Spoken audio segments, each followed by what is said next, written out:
Cast is now starting. All attendees are in listen-only mode.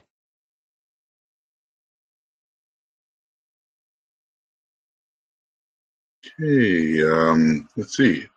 I'm trying to show my screen, but I'm not having too much success here. I'm kind of, let's see, we have this other, I'm sorry. I'm simply an organizer, so I have to change myself to presenter, and then I'll be able to do that. All right, hi everybody. Should be coming on right away. Usually there's no hesitation in Aries, but we're still in the last degrees of Pisces and working towards the amazing confluence of energies, the Aries equinox, and just a bit less than 4 hours after that, the Aries full moon. So we have some really powerful energies. I'm very happy to see you here, and we're going to do some work together. Before we begin, I want to say that in the chat box, we have quite a few of our upcoming events. Now, we're doing the sacred pentagram approach to the full moons, and it will tell you here whether there is or is not a sacred pentagram approach. You just copy what's in the chat box. I think that'd be useful. Also, it's been sent to you probably via email. So, but it wouldn't hurt to copy it. And I just want to say also that when it comes to the 24th, it's Moria Remembrance Day, March 24th. He said, if you want to remember me, please, didn't say please, he says, remember me on the following day, March 24th. So what it says is this is for the Blue Rose group only, but certainly if you are interested, we are happy to have you join us at the usual YouTube link. I mean, for all of our broadcasts, we use a YouTube link, but let's see, this may be a webinar. Well, actually, we have two things. We have the broadcast and the webinar. And maybe Joe Biel or Michael, you can tell me when that webinar is. Maybe it says already when that is. Okay, I'm going to go down here, March 24th, Blue Rose events only. And anyway, yeah, there's a webinar here on the 24th. Nope, that's the 23rd. Yeah. Why don't you have people put something in the chat box, in the question box, if they'd like us to send them the registration link? Okay, well, yeah, and if you'd be so kind, we do have a webinar there too, don't we? I believe on the 24th. Yes. Yes. I think so. And we have a broadcast as well, or is it only a webinar? It's a broadcast in the morning and a webinar in the later in the day. Okay, just kindly put in the webinar link if you can find it, because that's the harder one. The other one is always the same.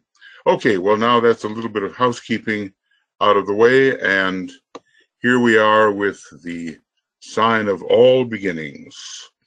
I come forth, and from the plane of mind I rule. And you know, this is not just the lower mind we're talking about here. We're talking about appearing as a soul on the higher mental plane and governing all of our activities from within the personality from the higher mental plane.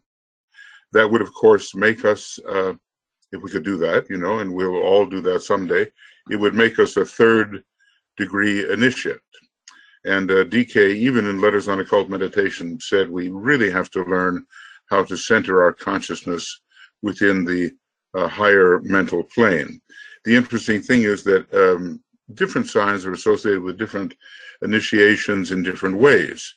And I dealt a lot about this when in my book on the egoic lotus, and also when going through the esoteric astrology book, word for word, so to speak.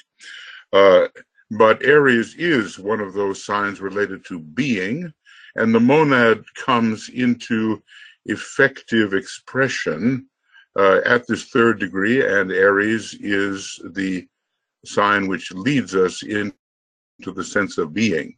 So all of those things seem to come together. The monad, the higher mental plane, Aries, and the sense of being. So let's all work hard until we can really center ourselves within the higher mind, not only imaginatively, but actually effectively and at will. There's so much difference between being able to talk about a thing intellectually, which, hopefully we can also do because you have to begin somewhere, and actually being able to carry the real experience forward. There's a big difference, and maybe we will only know that difference once we can actually do it. Now, I have a computer here. My hard drive has gone wild and seems to want to spin right out of the computer. So if anything happens along the way, just carry on. Our group on the right-hand side will help us carry on in case for some reason I go blank due to an out-of-control hard drive. Okay, very fitting for Aries in a certain way. All right, now let's take a look at this Jafra illustration with which we are quite familiar by this time. The factors here, it's a rather exoteric presentation of the red of Mars as the ruler of Aries.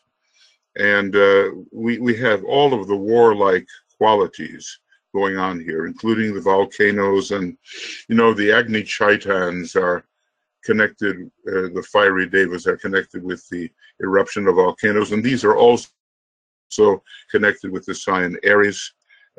We have here, the blind seeker.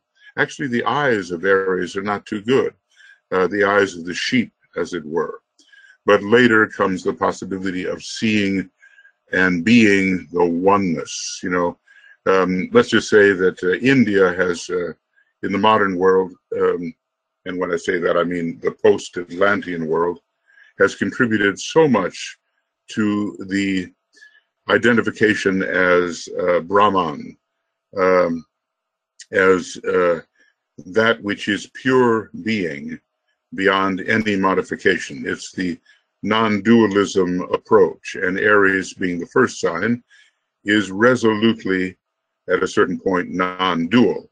Of course, Mars has this great sense of fight and duality, but later we move into something much more akin to the realization of the non-dual nature of being. And in order to take the third degree, it requires this realization of the non-dual nature of being. We seem to get caught in the mind so often, and the mind, what they say, it's a good slave, but not a good master, In other words, the mind is our instrument, but it must not master our approach to reality. So from Mars, as it shows here, I come forth, and from the plane of mind I rule. The student of esotericism, the more advanced individual, the more spiritually inclined individual, moves into Mercury. And we have there the birthplace of ideas. It is said the jungle of illusion dissolves in flames and the path stands free. So Aries, when it is ruled by Mercury, destroys illusion in the fiery flame, and then we see clearly what being is. Finally, we have the hierarchical ruler, which is Uranus. Here they are depicted, in their respective colors. There's other colors, of course, but at least these are somewhat the soul colors for Mercury and for Uranus, and maybe the personality color, well, it's hard to say, the personality color for Mars. Does Mars have an ultimate first ray monad? All right, that's a speculation. But Uranus is the home of electric fire. It has this incredible first ray monad connected with it. Its color would then not be violet, but for practical purposes, it rules the magical process and the ability to bring the plan to Earth. One of the places that you might go, and let's see if I can find it quickly here, when you want to see some of the effects of the planets when they are working at different stages of evolution, is this page on 332 of esoteric astrology. And basically we see that for the undeveloped man, Aries is very Martian, blind, undirected experience. And it's the activity of the instincts. But for the more advanced man, directed personality effort, working out of the Ajna center, and it's really focused desire. And for the disciple and the initiate, especially as we move towards the initiate status, recognition and work with the divine plan, and it's really the application of will. So Aries will turn towards Capricorn. Aries is the beginning. Capricorn is the sign of periodic arresting when initiation occurs. But at the present time, though Capricorn is the ruler of the initiation process, one day fiery Aries will be the ruler of the initiation process. And finally, it rules the great seventh initiation of resurrection. Now we're heading exactly into that period of resurrection. The resurrection of the body of Jesus from the tomb is not the real resurrection, though it demonstrated the power of the spirit over form. The real resurrection is something entirely different and takes us up to the logoic level of being. And by that logoic level, I mean this. Okay, that's where the resurrection takes us, as it were, to be in Shambhala and to sit at the right hand of the Father. Now, let's see where I am here. Be nice to know, wouldn't it? Okay, there we go. I see it. Okay, so Francis has some very good quotations and thoughts, and I'm just recommending that you go to Moria Federation, and you can the website for Moria Federation, and you can find his not only his illustrations but his commentary upon it. What I'll do is just say a little about this. The first, let's see if I can find this. This is the point, isn't it? Okay. There we go. All right, here's the text for Francis, and I think this is the first, let's see where I am here, image. There it is. Yeah. Okay, well, we see a tremendous alignment here. This is his first illustration. Here is the personality infused by the solar angel, which we see hovering above in the higher mental realm. But beyond that is the monad itself, which worked with the solar angel to raise man up to his true estate. This is his first illustration, and what I'll do is read a little bit about what is said here. The word goes forth out from out the central point of the cardinal cross. Aries is on the cardinal cross, and it rules creation. You know, so we have creation, then Cancer incarnation, then Libra legislation, and Capricorn initiation. So the whole creative process here is beginning in Aries, and you have the chance during this coming year to create a new pattern for yourself, one that is ever more spiritual and moving towards the year 2025. That word that word takes the form of a winged cosmic sphere, the rarefied embodiment of a monad expressing the will to incarnate. The two really go together. The infusion of the solar angel from the Buddhic plane, at least from the Buddhic plane, and the extension of the monad, they cooperate together and produce a higher type of consciousness which supervises the lower man. which we so often misidentify as the real man. The soul mirroring the noumenal form, phenomena, noumena is the pattern behind. The soul mirroring the noumenal form projects its own mental substance into phenomenal appearance, and this is the highest aspect of the threefold outer form, created so that the soul might once again enter the realm of time and space and thereby create its journey on the path of return. Interestingly enough, though, time and space, they go up quite high on the cosmic planes, we might say. And even though we might think that we end illusion by overcoming the time and space component on the cosmic physical plane, time and space go far beyond that. They even go as far as what we call the great breath, which is the great timekeeper of all appearances and disappearances of universe. And that's certainly archetypal time. As far as space goes, I think it's simply self-reflection. This is a quotation that Francis has used often in his wonderful Secret Doctrine series, now appearing monthly. Matter is the vehicle for the manifestation of soul on this plane of existence, and the soul is the vehicle on a higher plane for the manifestation of spirit. And these three are a trinity synthesized by life, we could call it life or being, which pervades them all. And that's from the Secret Doctrine. So we're looking at that, that particular image. Let's see, where is that image again? I'm getting lost here, and maybe I'm not going to be able to find it. Okay, no, that's the image. Okay. But another way, says Francis, to see this image is as follows. And here he is. Okay. After eons of incarnation, the soul-infused personality has built the Antakarana, which we are now, of course, in process of building, and now stands free of the three worlds of human endeavor. The soul responds and prepares to draw its shadow back into itself. Now we're talking about the period of the fourth initiation, which is preparing for the first resurrection.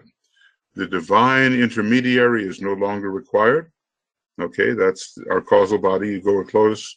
The Son of God, who is the Son of Mind, dies. So the solar angel, in a way, having been absorbed significantly by the personality, wings its way back to the heart of the sun, or even to the central spiritual sun, depending. The veil of the temple is rent in twain from the top to the bottom. The fourth initiation is passed, and then there comes the revelation of the Father. Aries has so much to do with the monad. There is a very important triangle, and it has Aries, Pluto, Shambhala. Aries, Pluto, Shambhala. And with the mention of Shambhala comes, of course, the monad in which each monad inheres within Shambhala. So the highest aspect of ourself is, in a sense, a resident of Shambhala. The Great Bear is involved in this because it's a Ray 1 constellation. And I just want to point something out in this illustration. It's quite interesting.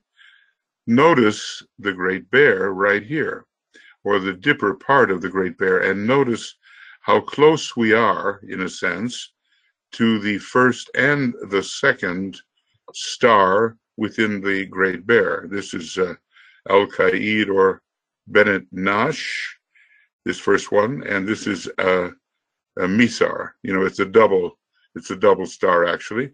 And here is the first ray star, Al-Qaid and Bennett Nash. The different names for the same star is the first ray. So we definitely see the monadic influence coming here through Aries. And when Aries is powerful in the chart of someone who can withstand it, then the monad begins to be a viable factor. and we begin to be able to understand the nature of being. I can see, that I'm only going to have so much time to really read this a bit. I think what I'll do here, Aries is, as expected, might be expected, closely connected with the Great Bear. There's a powerful first ray going on there, Aries, Libra, and Great Bear, but peculiarly so with one of the stars of the pointers, and that is Merak, and actually it's a sixth ray star. These point to the pole star, and which is at this time a major star of direction. And if I were to look at where Merak is, here it is. This is it. Okay, and this is the one off the chart. Here is Polaris, I guess, but this is a star with which Aries is definitely connected. The way this illustration is created, there's a strong connection between the first and the second ray. Okay, going on just a little bit more. So direction, will, purpose, and plan are all connected with the solar logos and with his evolutionary undertakings in connection with the many lives manifesting in the vehicle of expression, which we call the solar system. All these respond to the influence of the first ray. Aries is the major first ray constellation, we should note at this time anyway, which is the energy of divine embodied will, esoterically described as, I love this quote, unavoidable directed purpose. Well, here maybe I'll sum up as Francis quotes some keynotes of the sign Aries, which we will want to keep in mind as we have our meditation, and which we will want to keep in mind in the days ahead as we really begin to feel this Aries energy and find a way to express it on behalf of manifesting the divine plan in our own little lives, we might say. Okay, the keynotes of this sign are 4 in number, all conveying the same idea. They can be expressed in the following 4 injunctions, which are given symbolically to the incarnating soul. So think about this and how it may relate to you at this particular time of your development. Every year we have the chance of building in certain energies from all 12 signs of the zodiac. So whether you have strong Aries in your astrological chart or charts, you'll be working at building this energy in and can feel it and can use it, and it becomes part of your causal body. Aries, express the will to be and do. So, this the will to be and the will to action. Both are found especially in this sign, and if you study Aries people, you will note how powerful this is. What DK has told us is no matter what your ray may be, when you are in the Aries period or born under the sign Aries, it will always strengthen the will, he says. Just that first ray is coming in through the sign itself, whether your ray chart reflects that or not. Number 2, unfold the power to manifest, because there are 2 rays particularly coming through Aries, the 1st and 7th, and they both have a lot to do with manifesting the archetype on the physical plane. This one, of course, is very Martian. Enter into battle for the Lord. And that can be done at a drop of the hat. But who is the Lord anyway? The Lord at first has to be not your personality, well, often is, but the soul, and then something even higher within your nature, the monad and the planetary logos. And 4, arrive at unity through effort.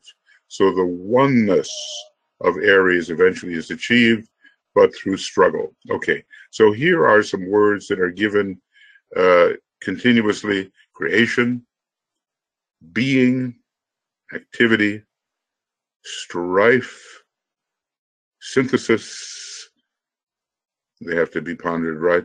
These are the nature of the Lord of the first constellation and enable him to influence our planet to these results. And notice that constellations have lords. They have rulers. They're not simply, asterisms in the sky that from a certain point of view, they look like they're together, but they're not really together. Actually, they are together. They are solar logoi who have aggregated together and are under the rulership of a lord of a constellation. So, coming into incarnation, let form again be sought, because it always means the beginning, that plunge into matter. Every birth is an Aries event. Every initiation is an Aries event, because you're plunging into the new. And for the initiate, I come forth, and from the plane of mind I rule. Well, I think I will not really have time to do more here than this, but notice the three aspects of the man. It's all guided from the monad through the soul and into the personality. And, this shows us an alignment all the way from the highest spirit to the lowest matter. And we learn that spirit is matter, matter is spirit. If you're ever going to learn that, Aries is a great sign in which to learn it. And Francis has more to say, but, I recommend that you read that on the Makara website. And I think one of our helpers on the side here, BL, has usually put in where you can find that, but generally on the Makara website. There's all kinds of excellent there's all kinds of excellent quotations going on here, and if you really want to get into it in a way that is exhaustive and maybe exhausting, like I say, the commentary that I've worked on word for word with esoteric astrology will take you in pretty deeply. And then when you add to that the illustrations from Francis and also from Dwayne Carpenter, if I can, I'm always, here it is. This is an important one. And let's see, I think you can, this is from Dwayne, okay. And it shows you some of the important rays that are found here. Notice the energetic quality of how the ram really looks. I hear the sound of a typing going on. Okay. Now I don't hear it anymore. Good. All right. So the sun is shining, and the colors are there. This is the sacrificial lamb slain from the foundation of the world. The first ray in red, the seventh ray in Uranus in violet, and the second ray Mercury. So basically, what we're looking at, in a way, at least, are the colors of Mars, the colors of violet, and then also of Mercury. I come forth, and from the plane of mind I rule. And you can see, the type of light that is found in Aries.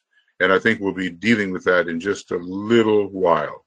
If you want to really find where that goes, I believe it's in Esoteric Astrology on page, let's say 329, something like that, Aries. The light of life itself. This is a dim point of light found at the center of the cycle of manifestation, faint and flickering. It is the searchlight of the Logos, seeking that which can be used for divine expression, for the creative process.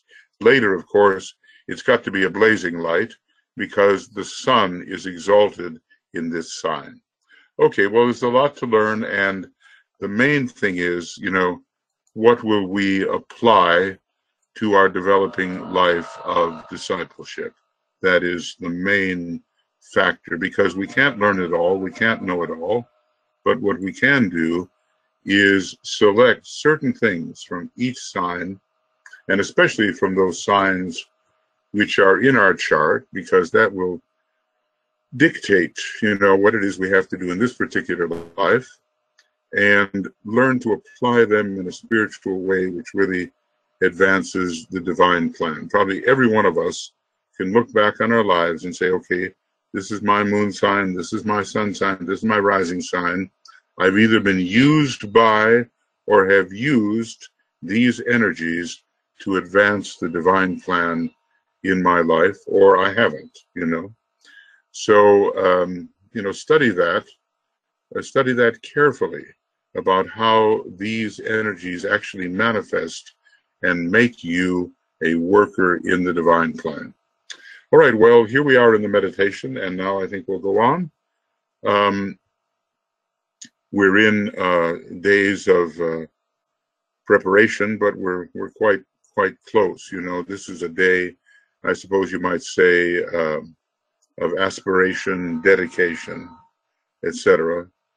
We're entering that day of dedication. The mind has to be dedicated. And then when the energy descends, we safeguard it, we hold it, and we guard it, yes.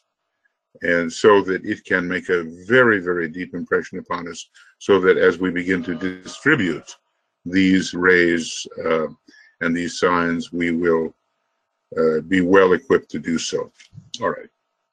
So now let us move forward into this meditation. You know, the academics are there, but the academics are not the most important thing. They are important, they're very important, but the experience of the energy, the actual detecting of the energy, the actual ability to differentiate this energy from other energies and apply this energy as a force in life in a directed way. These are the important things. Okay.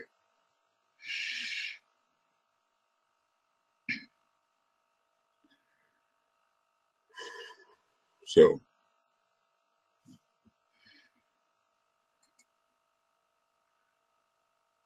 we just enter the silence a little bit together. Some maybe 60 something of us here just enter the silence.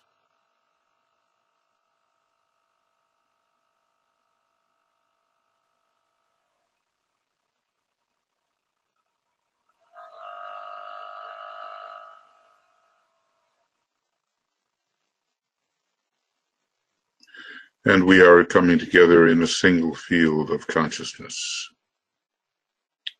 But each one of us, to really do that, we have to withdraw our consciousness from the personality and realize that the personality is simply instrumental to our higher being, our higher consciousness, our higher intentions. It's external, in a way, to what we really are.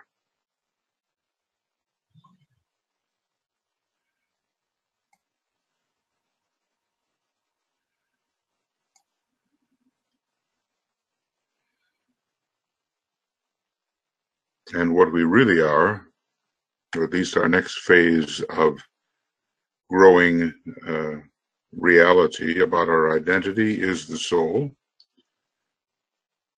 And so as we withdraw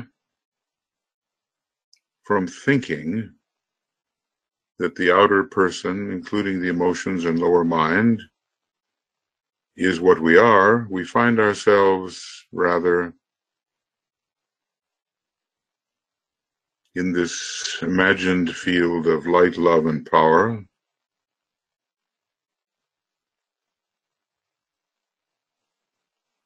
As if we are surrounded by soul light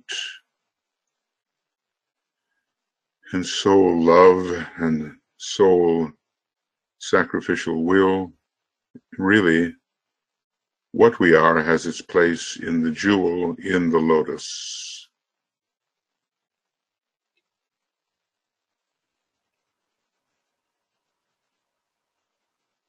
We really have to learn how to drop the lesser identification, which is so often with us, and enter into the next higher identification. And then we really find the group when we do that. So it's as if we can form a group soul, a group identity, a group being, however separated we may be geographically.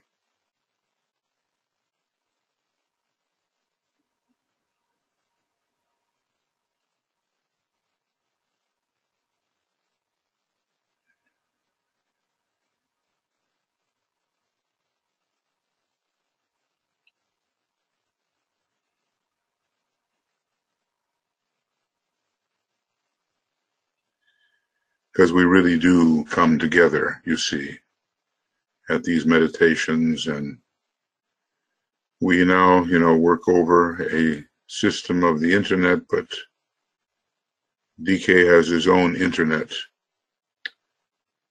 and he reaches us, doesn't he? And we can reach each other and reach others whom we may wish to assist or influence. So we unite with men and women of goodwill, imaginatively at least, in every country. It's amazing how people so impoverished are really helping those they can reach. It's just very heartening. You see it,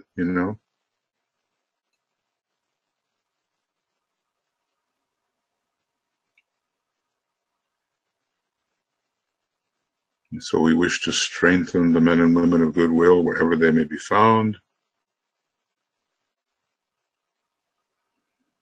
They're glowing, as it were, with a brighter light than the average non-aspiring human being that consists, well, the masses consists of these non-aspiring people, at least non-aspiring towards their higher spiritual possibilities, which they will come to know about in time.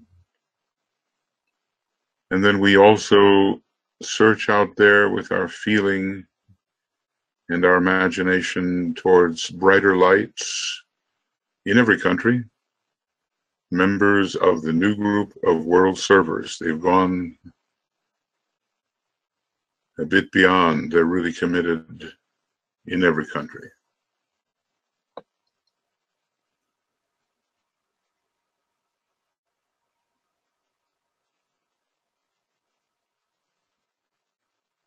And we strengthen them with our thought.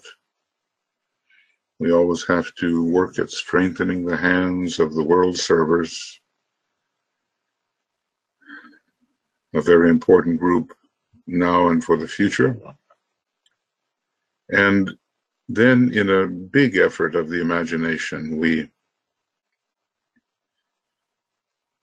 imagine ourselves merging with the soul, the consciousness, the being of all humanity, whether in the personality nature, people are good, bad, or indifferent. As souls, there is no evil.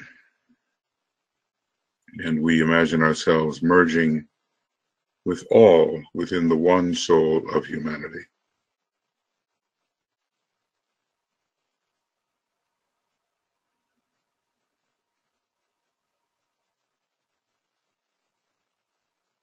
Everywhere, and both in incarnation and out of incarnation. DK said, don't forget your group brothers and sisters who have passed beyond the veil. They're still working with you.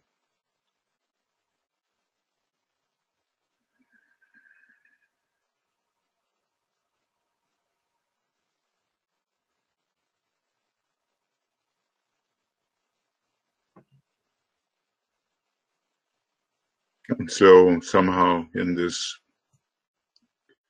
realization of the soul of humanity, we work at realizing, we come to realize there is no my soul or thy soul. We don't use that thought anymore, as it tells us in Rule 5 of the rays and initiations. No my soul or thy soul, only the soul, the one consciousness of humanity.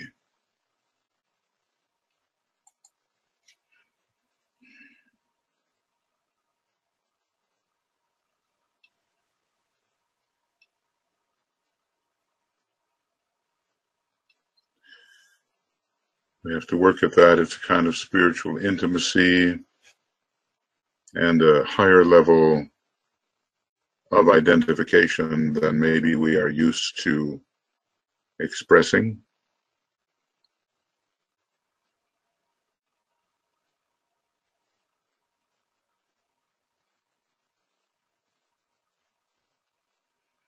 No matter whom you meet,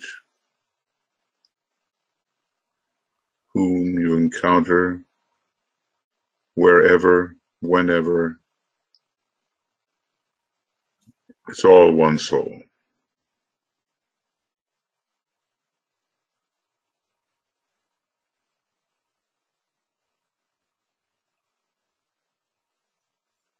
But it takes some work to refine that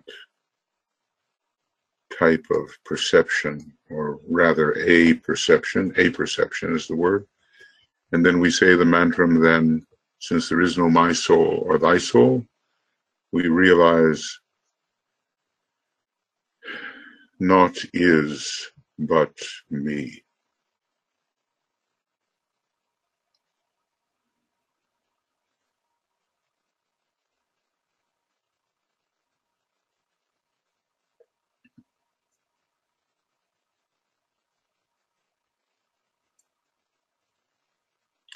That's a very subtle thing, but okay.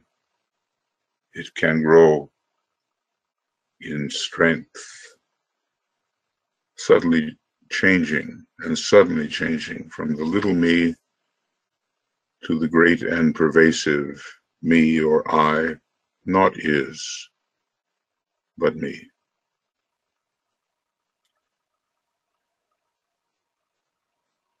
And this will take us into, the higher worlds, even beyond what we normally call the soul, into the real soul. We need the antikarana for that.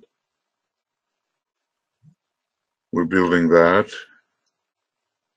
There's a connection between the intuition and the astral body. We try to imagine that.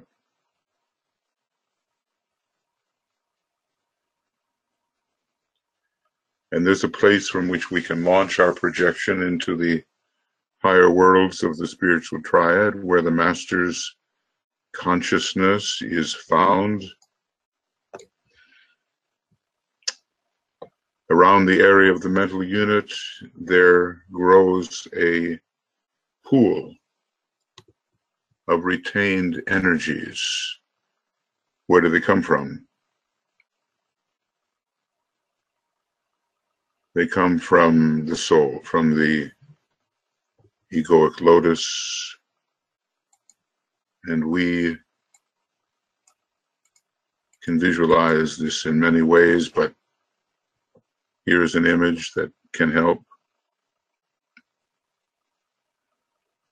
So into this pool of retained energies, we draw the energies of the knowledge petals. We imagine that.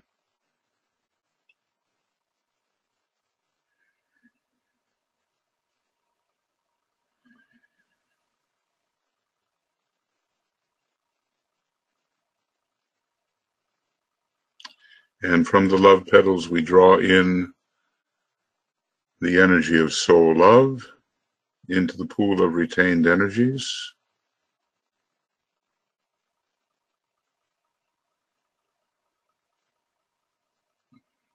And from the sacrifice petals, we draw in that quality of sacrifice, sacrificial will.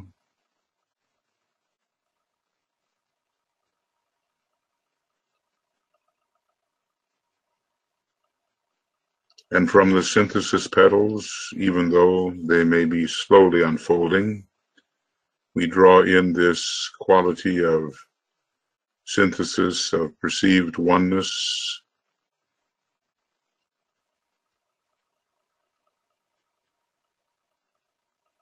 And finally, from the jewel in the lotus itself, we draw in the energy of the monadic presence, the monadic will. And, in doing this, we are becoming the soul-infused personality. So just dwell for a moment on these retained energies around your mental unit on the highest level of the concrete mind. You're going to use that as a platform.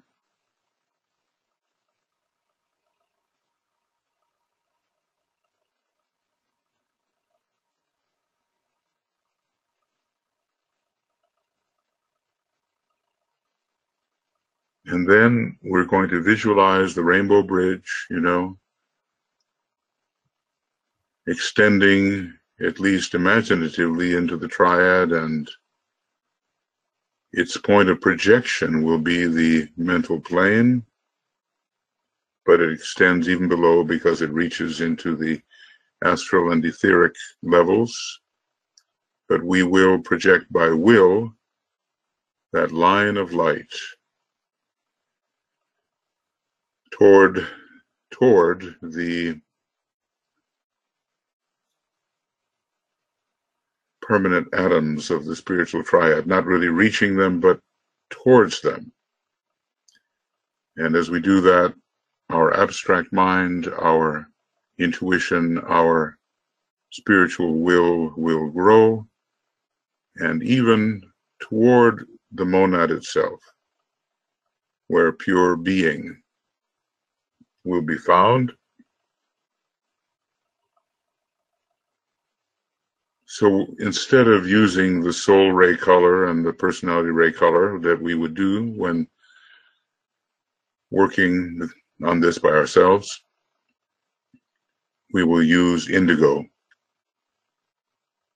the second ray color, and we will inwardly pronounce the words, "I see the greatest light." We'll outwardly the Om, and inwardly projecting from that point of tension with the pooled energies surrounding, "I see the greatest light." So let's do that and attempt to connect as a group with the still higher spaces which maybe can enter and guide us.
So there will be a coming forth of higher energies towards our projection. I see the greatest light.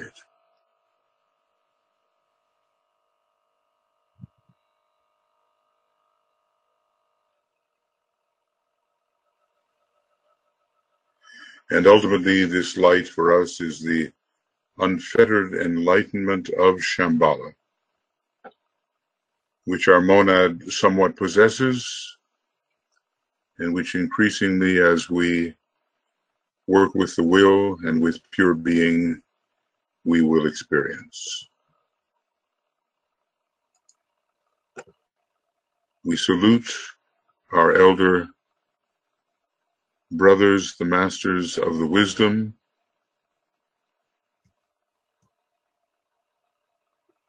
whose consciousness is always within the spiritual triad, capable of being there at any point and at least applying towards monadic consciousness.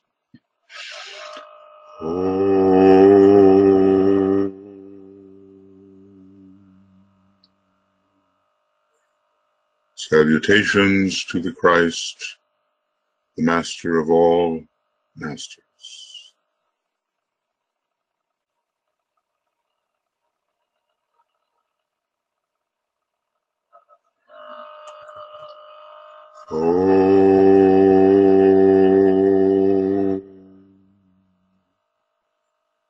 Salutations to the triangle of masters with whom we most closely work, Master Moria, KH, and DK.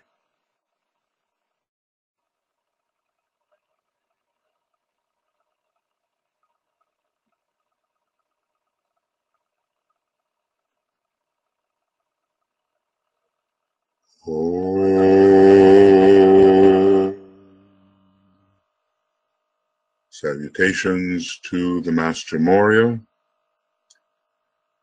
the head of all esoteric schools and organizations.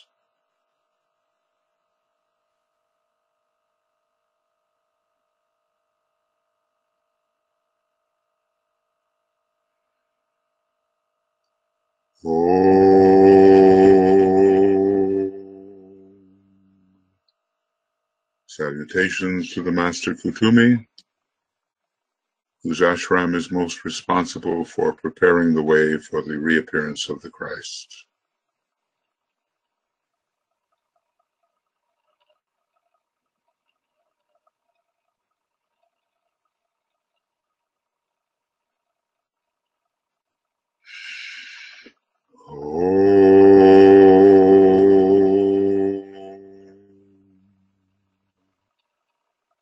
Salutations to the Master Jwal,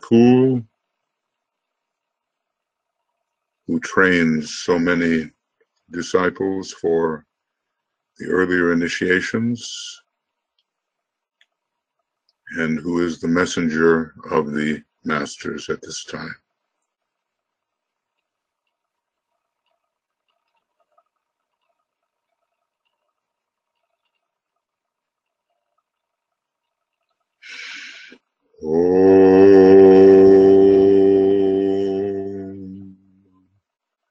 Salutations to your own master as you know him to be or conceive him to be.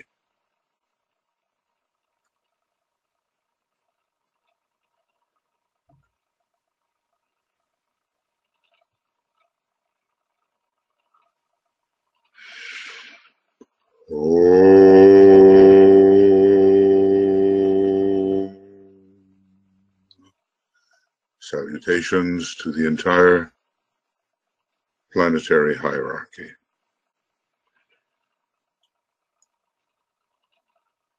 with whom we seek to cooperate.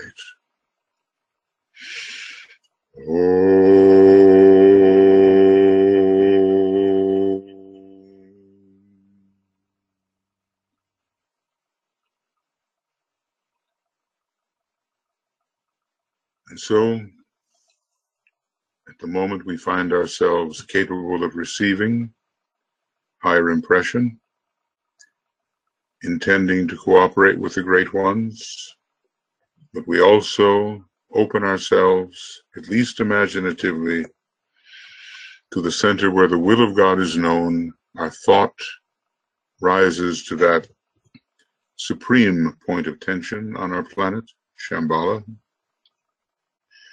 and we approach it together as a group soul, thereby becoming more and more impressed by the divine purpose and the divine will. So a long silent Om, opening ourselves to that impression, which will make us workers with the will of God, even in our own limited situations.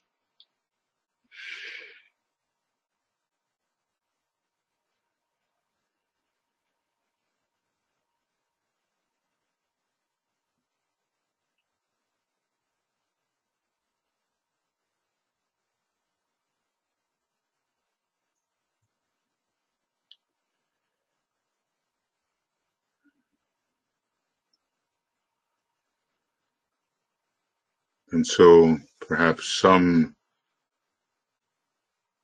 little influence of this great will can come through our spiritual will and through the will of the soul and affect the personality will so that it is transformed into a selfless instrument, and we can live our lives under the divine will.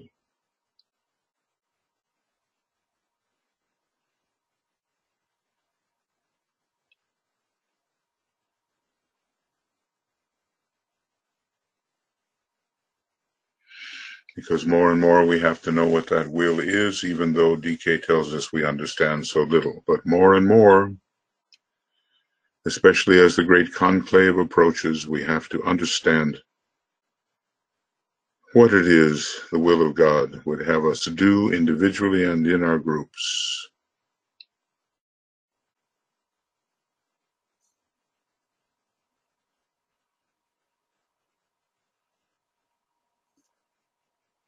Because the forces of opposition are very strong, and we need together this divine will, some aspect of it, to do what we must do inwardly to hold off that attack which does not want to see humanity enter into its spiritual birthright in the Aquarian age.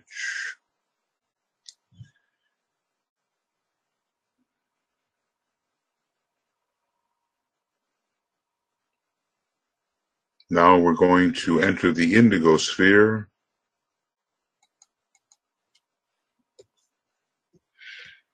We imagine the path of golden light leading into the indigo sphere.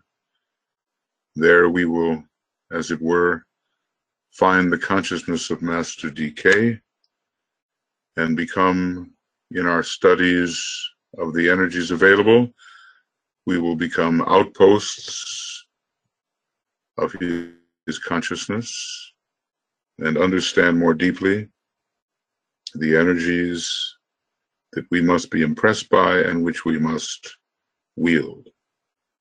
So just imagine that we all pull together in a brilliant point of being, of will, of love, of light, a point hovering above the golden pathway.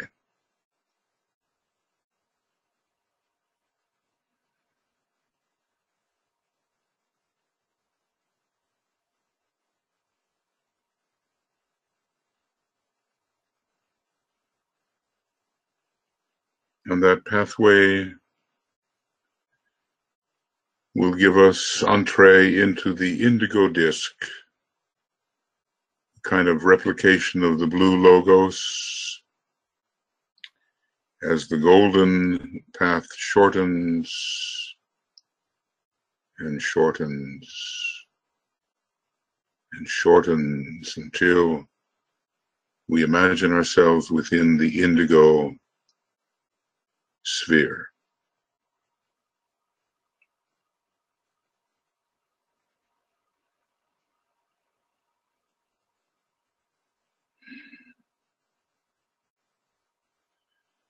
And the consciousness of Master DK supports our consciousness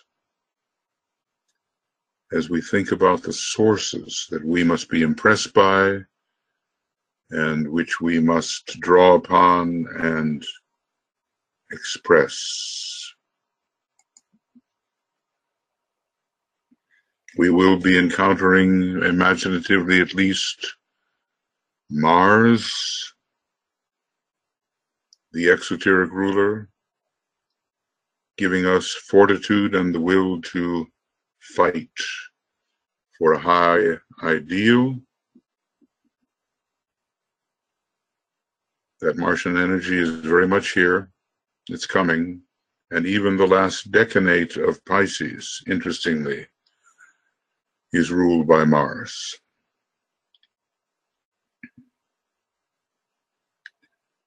And we will encounter Mercury, the esoteric ruler, conveying the power to apprehend the archetypal idea and destroy illusion through a fiery mental process, so that we really can see clearly, see the archetype clearly.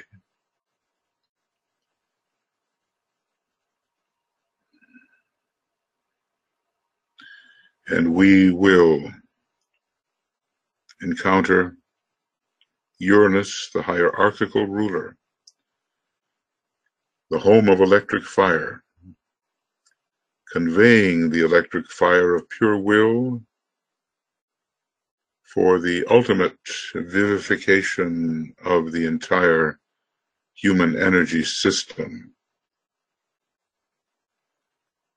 through its linking to the world of being. World of being, very much the monadic plane, the logoic plane. These are the three encounters that we will make, and that of the solar logos, you know, imaginatively, but imagination is the way to access the available energies. So let us work at first with Mars.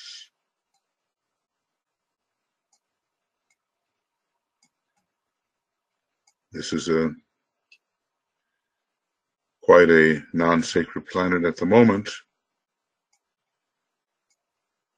but it's going to be tamed by the Earth eventually, just the way Earth is tamed by Venus. So it's the planet of the warrior. And what do we need in our groups? Do we need its spiritual courage? Do we need its undying, fiery aspiration towards a fusion with the divine and for the successful manifestation of the divine ideal embodied in the divine plan? Yes, we need these qualities. So let's just imagine from Mars, the internality of Mars, not the exoteric planet, you know, that we are imbued by these qualities into our groups and into us as a group. The power of Mars flows, spiritual courage. We absorb it. Undying, fiery aspiration for fusion with the higher worlds.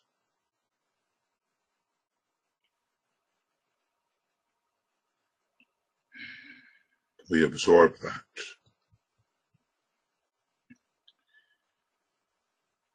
And the ability to reach the divine ideal and to bring it down and to fight for its manifestation.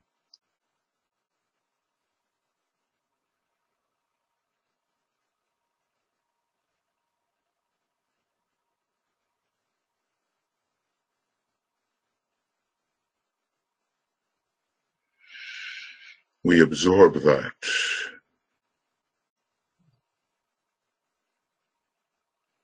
We need that in our groups. We need that individually. You can study those words and the qualities they stand for, and over the next days you can act as if Mars is very present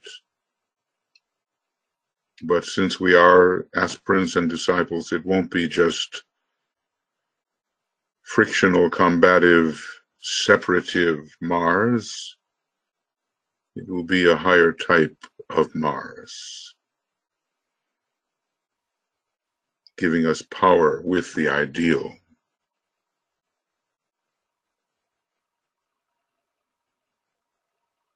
So let's imagine that we are absorbing this Martian energy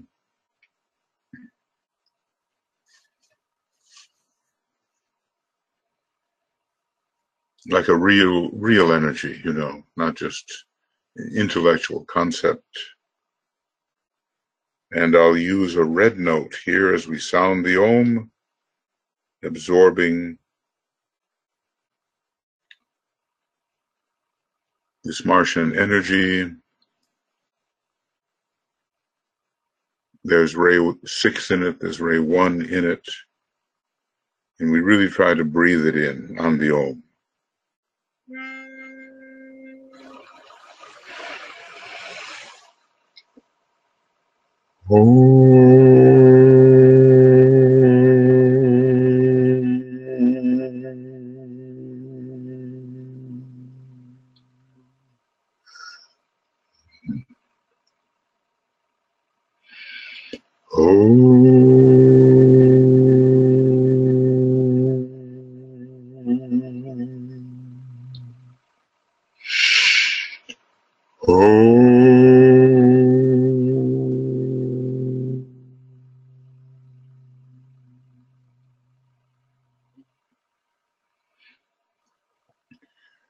Master ZK said, "See that you battle."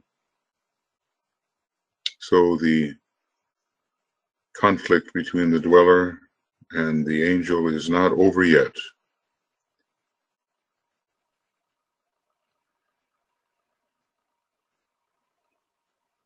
We have to be strong enough to battle in the right way.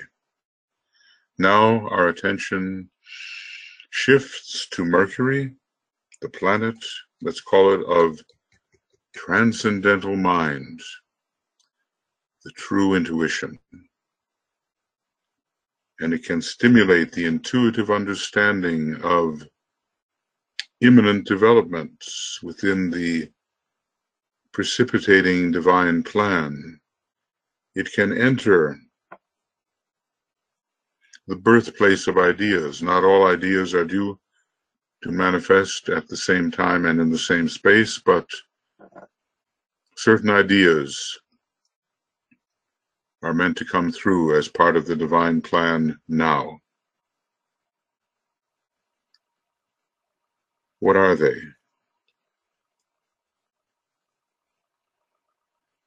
And if we learn that peace and sharing and cleanliness are 3 great requirements for the reappearance of the Christ, we know that archetypes connected with those qualities are active now.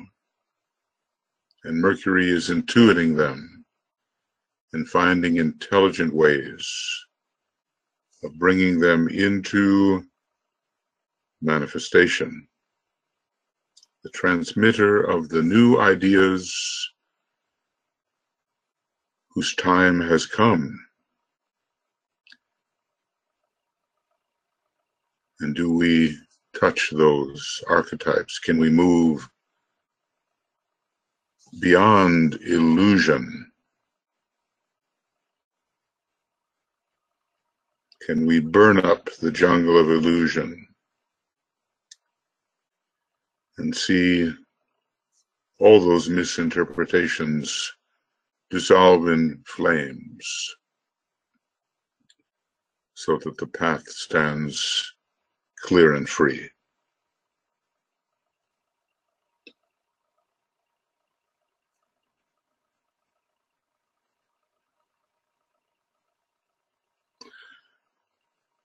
So we'll use the note E. It's a yellow note. And we'll see the qualities of higher mind, of transcendental mind, flowing into the individuals that we are and also into the group which we are and the groups of which we are part, so we can really begin to understand and intuit the divine plan, which is not so easy to see. 3 times the Om as we see that yellow flow of energy entering, bringing in the Buddhi, the pure reason, the straight knowledge, the transcendental mind. That's what we see entering.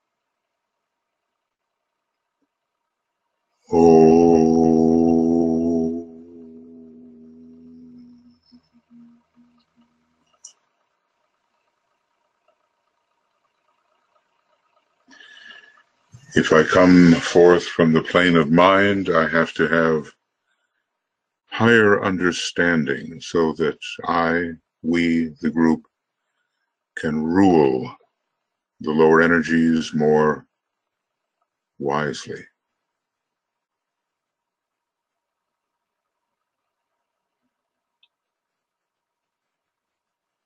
So the ideas may begin to flash over the next few days, and be prepared to intuitively see the new.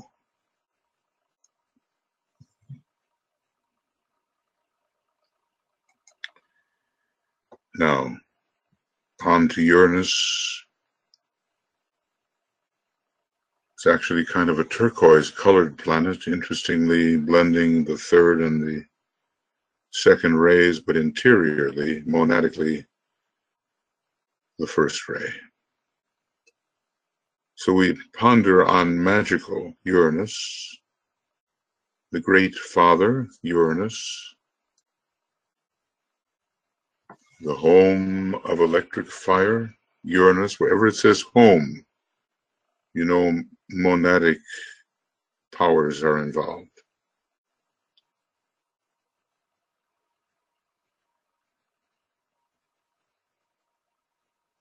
It's the planet of the new age, bestowing the inspiration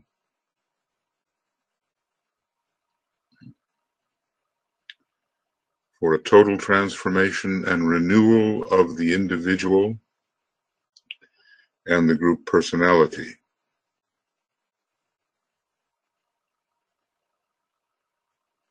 Everything will change because Uranus is the archetype. Whereas Mercury gives us sight and understanding of the archetype. Through Uranus, we are infused with the archetype. We realize, in a sense, we are the archetype.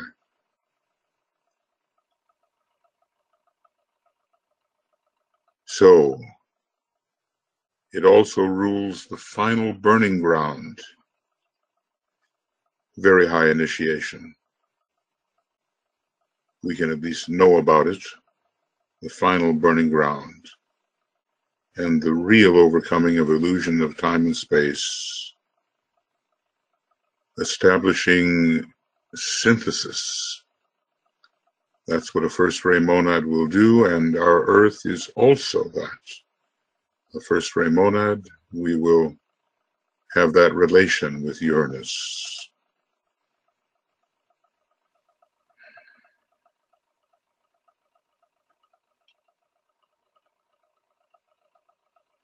So, behold, I make all things new.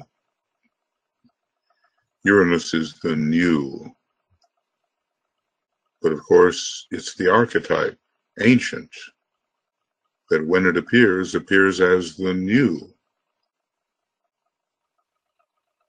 Up on the monadic plane and the logoic plane are the archetypes.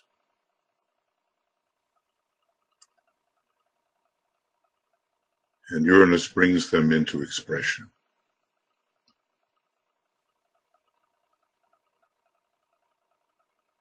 We need the new, every one of us. Aries, the sign of the new, the first ray of Aries, the major ray. Uranus, the hierarchical ruler, conveying the new, and Uranus, the first ray monad, expressing now through the ray of the new age, the seventh ray. What a lineup.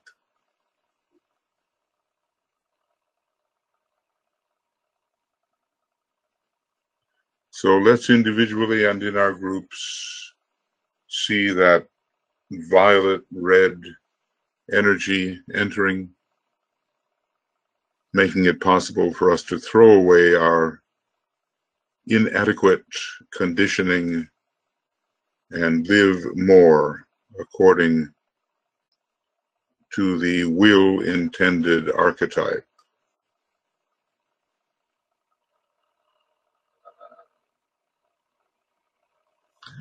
They'll use the note D, kind of a violet note, for Uranus at this time, as we feel the absorption.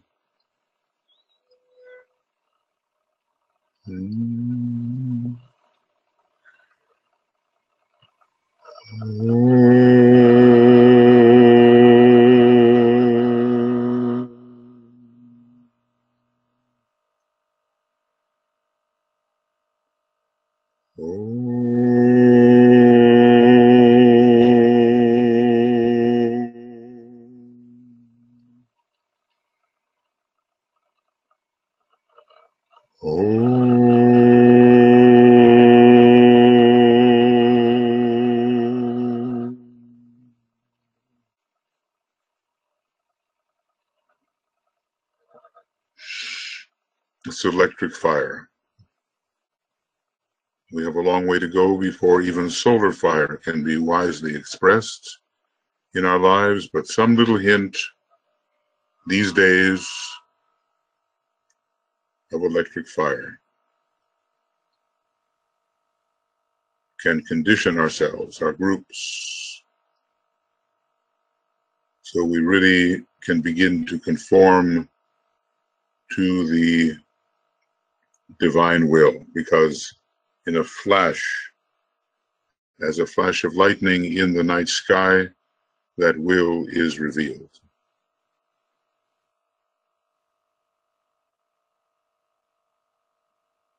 And we can bring in the new heaven and the new earth accordingly. So these are our encounters.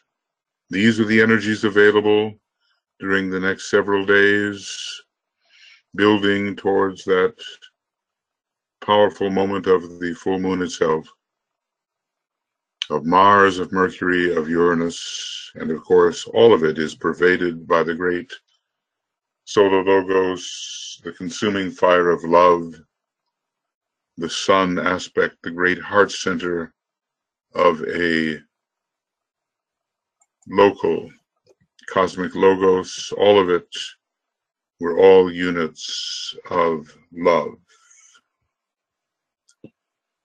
And the great sun pervades all the great solar logos. Try to imagine it, not just the sun in the sky, but be reminded of the presence of the solar logos, pervading all. Every one of us has his monad finding a home within the sun, that is, within the solar logos at this time.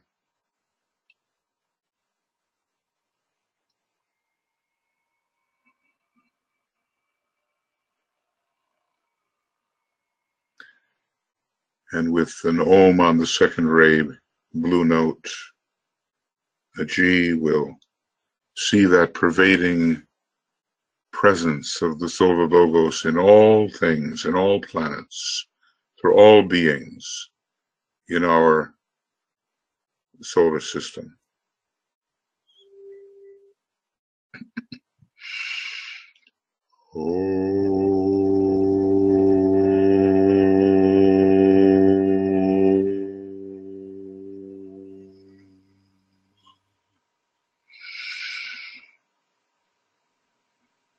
Touching especially your heart center, your heart in the head center, your egoic lotus, and even the 12-fold monad.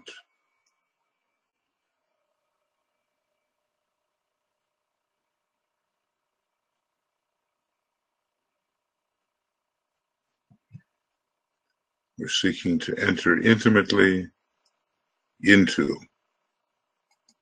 the available energies.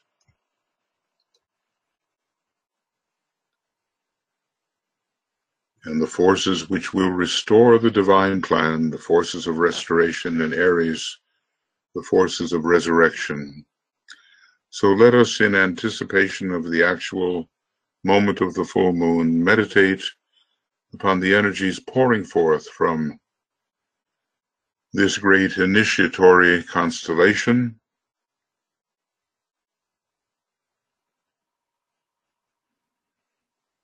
What does it mean in our life, in our groups? How will our life change if this great mantra is effective? And these powerful rays of initiation, rays 1 and 7, express through us, I come forth. Who is the I? The monad, isn't it? I come forth. And from the plane of mind, of higher mind, within the jewel and the lotus which I form, I rule. I come forth.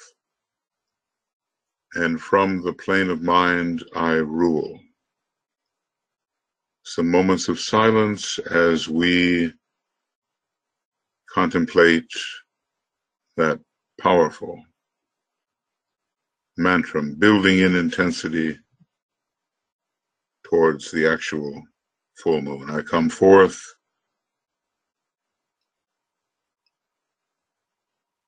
and from the plane of mind, I rule.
I, the monad, come forth.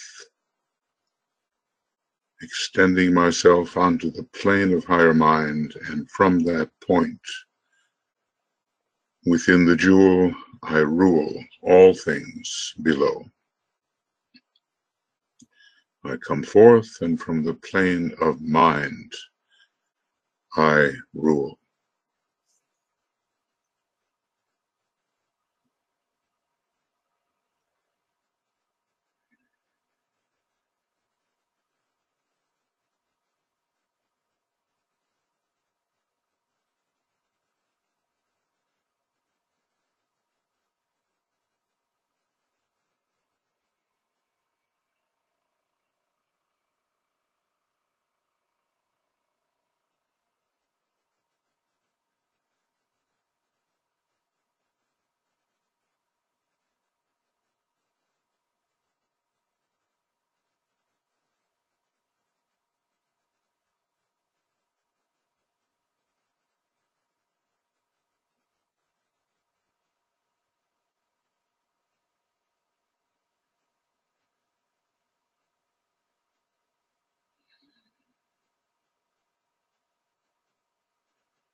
There can be a tremendous infusion of strength.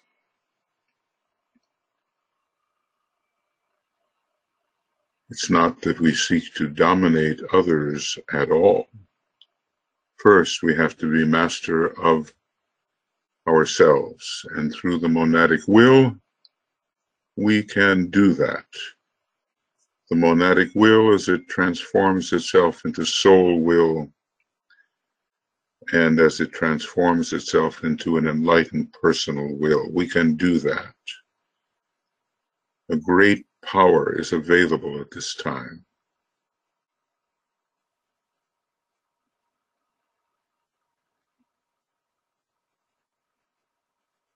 And is needed at this time.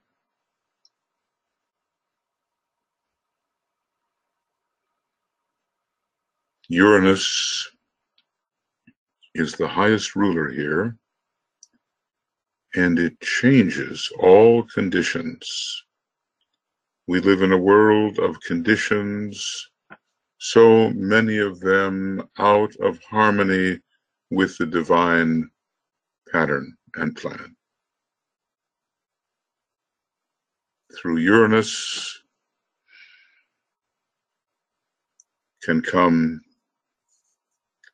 the impression, even the imposition of the archetype, which from the world of being is intended.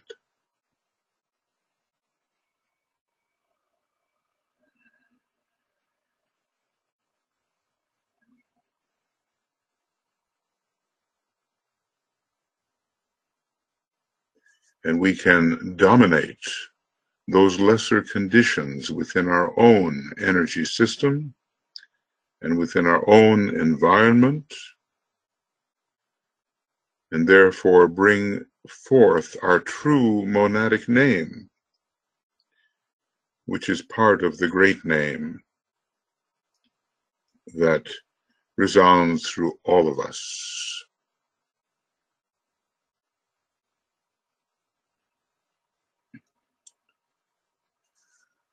So let there be a great infusion of power that allows us to impress the archetype by means of the divine plan.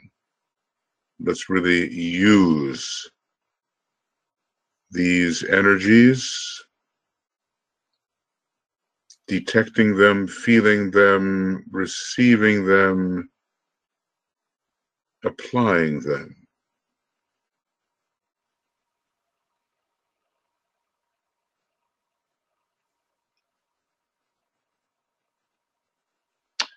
And having as a group, an esoteric group in the world, a rebirth.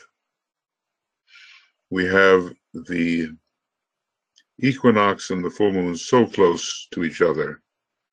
It's very unusual, and we can have a rebirth in strength in the way we conduct our cooperation with hierarchy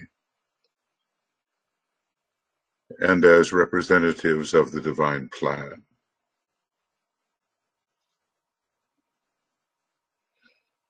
From the one about whom naught may be said, and through his heart in the head center, in which Aries is a constellation, and through the great bear, the 7 head centers of the one about whom naught may be said, as we are told, and through our own local cosmic logos, in which our solar logos is a great heart center, and from the solar logos through Mars, through Mercury, through Uranus, and into our monadic nature, which comes forth and rules from the plane of mind via the jewel in the lotus, which it has participated in creating, and into every soul within hierarchy, and into our head centers, to the base of the spine, and rising again, purpose and will and purpose. The energy at this time flows. Cosmic energies, really. And so as a group, we really seek to be aware, to receive, to utilize, to express a new beginning, making ourselves much more useful as a group to the hierarchy as we approach the great conclave.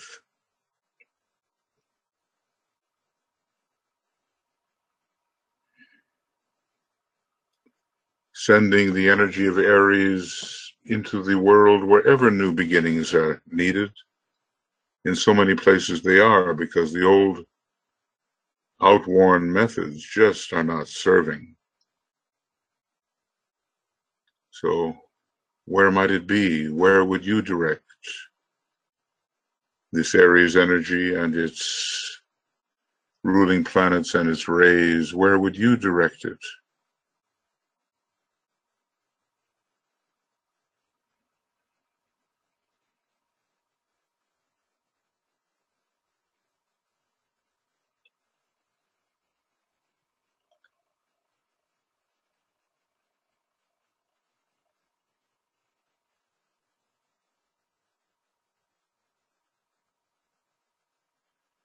And you can spend the next few days directing that energy where it needs to be directed according to your estimation. Wherever you have localized the need, let us sound an Om and see the energy directed.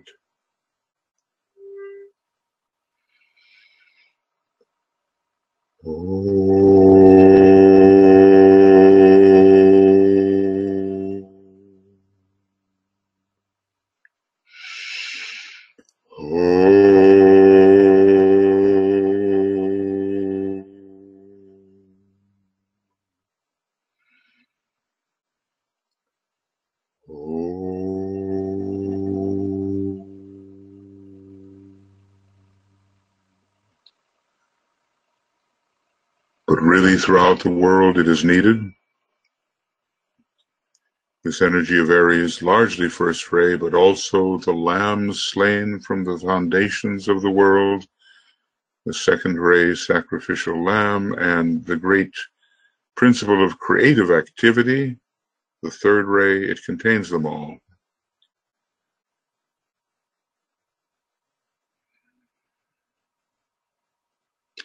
So let's look for renewal, friends, as we sound together the great invocation.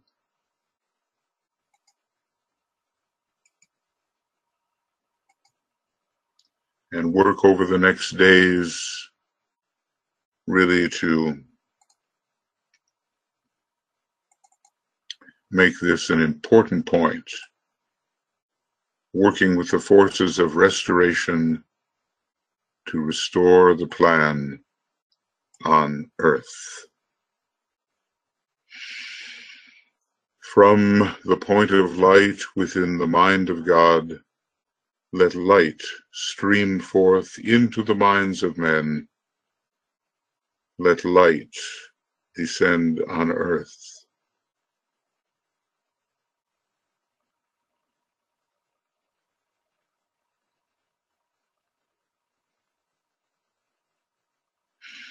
From the point of love within the heart of God, let love stream forth into the hearts of men. May Christ return to earth.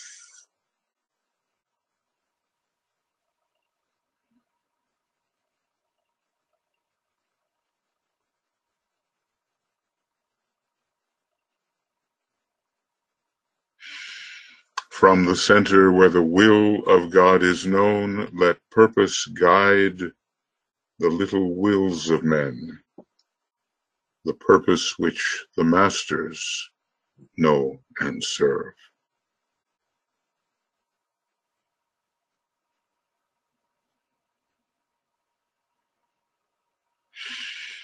From the center, which we call the race of men, let the plan of love and light work out, and may it seal the door where evil dwells.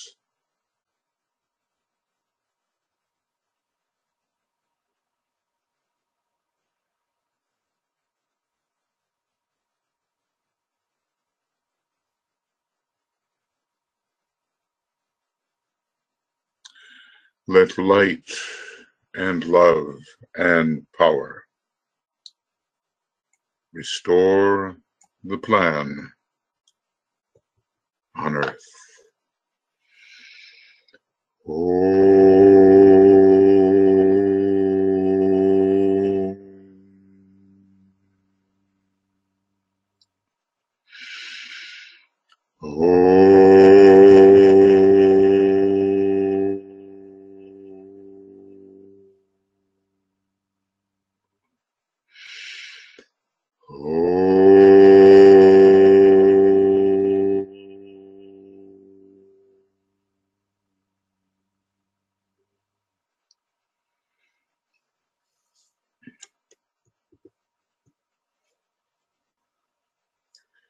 Okay, friends, a lot lies ahead, and this is just the beginning.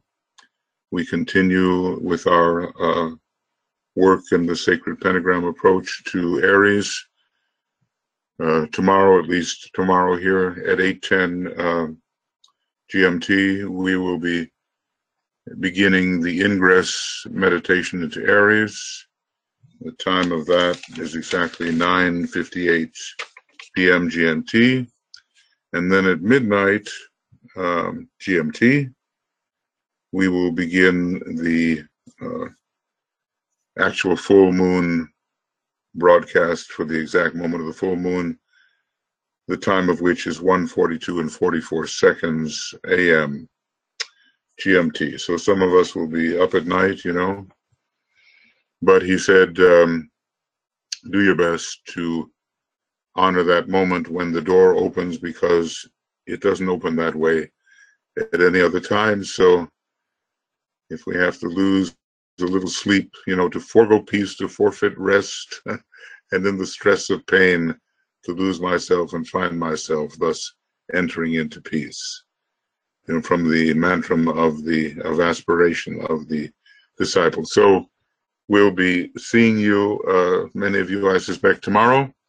Very happy you've joined us tonight here anyway, and in different times, other places. And in less than 24 hours, we'll be working with you to bring in the actual Aries energy at the equinox.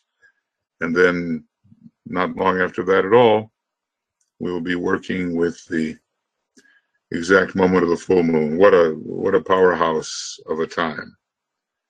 So let's really use these things. Thank you for being here. Lots of love and many blessings from Tuya and myself, and from all the workers, you know, with the Moria Federation and the University of the Seven Rays and the Blue Rose Sisterhood. Well, we're all working at it, aren't we?